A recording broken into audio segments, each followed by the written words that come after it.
If Harris is indeed leading in the polls and impacting House races, then it's going to come down to the Senate. Maybe the very state our next guest represents, the great state of Montana.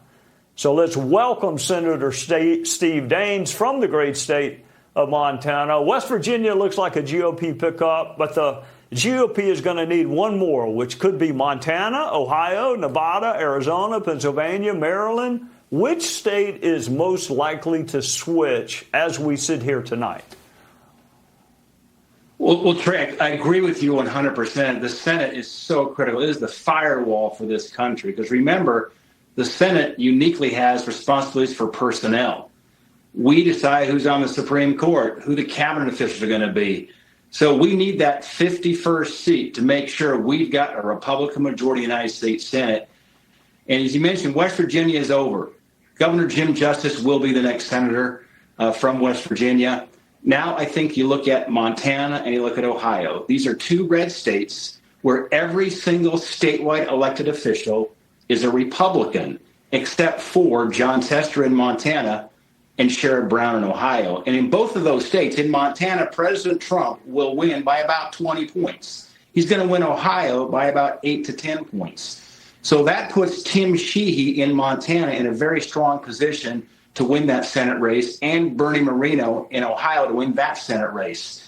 Right now, looking at polling data, since President Trump came to Montana on August 9th, we had an amazing rally. My hometown of Bozeman, Montana, we had 10,000 people in the basketball arena. We had 8,000 more out in the parking lot on a jumbotron, cheering for President Trump, cheering for Tim Sheehy.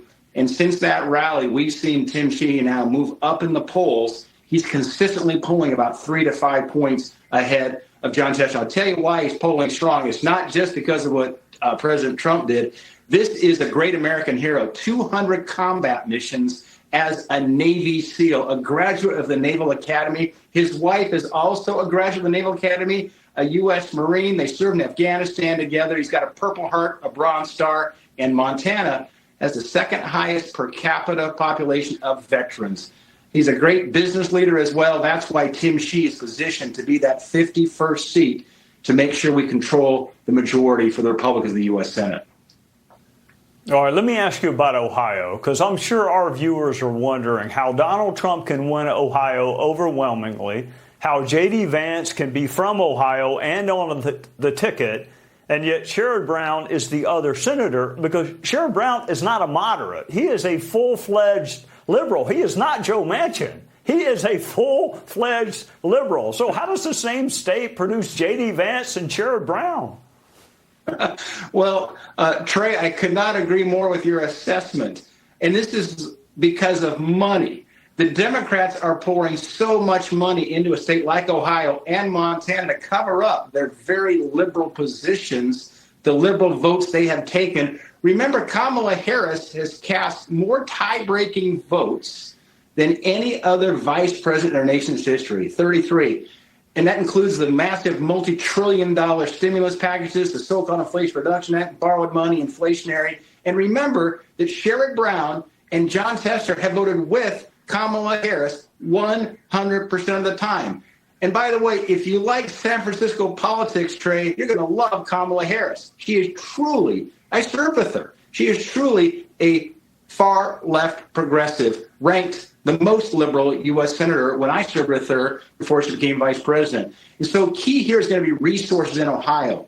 We've got to get the resources to Bernie Moreno to get his message out to combat Chuck Schumer and the massive liberal spending avalanche happening in Ohio. We have a website, Senate24.com. That's a way that great patriots around the country can help these candidates. But I like Bernie's odds. Bernie Moreno is a great candidate. He won his primary convincingly. He's working very, very hard. Another business guy. He's down about 3 or 4 points in the polls at the moment. But what tends to happen, Trey, as we get close to Election Day, these Senate ballot numbers will start to match the presidential ballot. If you look at the last two times President Trump's been on the ballot, 68 of 69 Senate races, the winner of the presidency also won, their party won the Senate race. So the only exception to that was Susan Collins in Maine, where Biden won Maine and Susan Collins won by 9. So we like our odds in Ohio, too. Bernie's a terrific candidate. He just needs the resource there to put that across the finish line. You just gave me a great idea for a debate. Senator Harris versus presidential candidate Harris. That would be a fun debate to listen to, because she has certainly changed her position since she became the candidate. Steve Daines from the great state of Montana. It will probably come down to your state and which of your hardy fellow citizens can brave an early November in Montana and go vote. Thank you for joining us on a Sunday night. Thanks, Trey.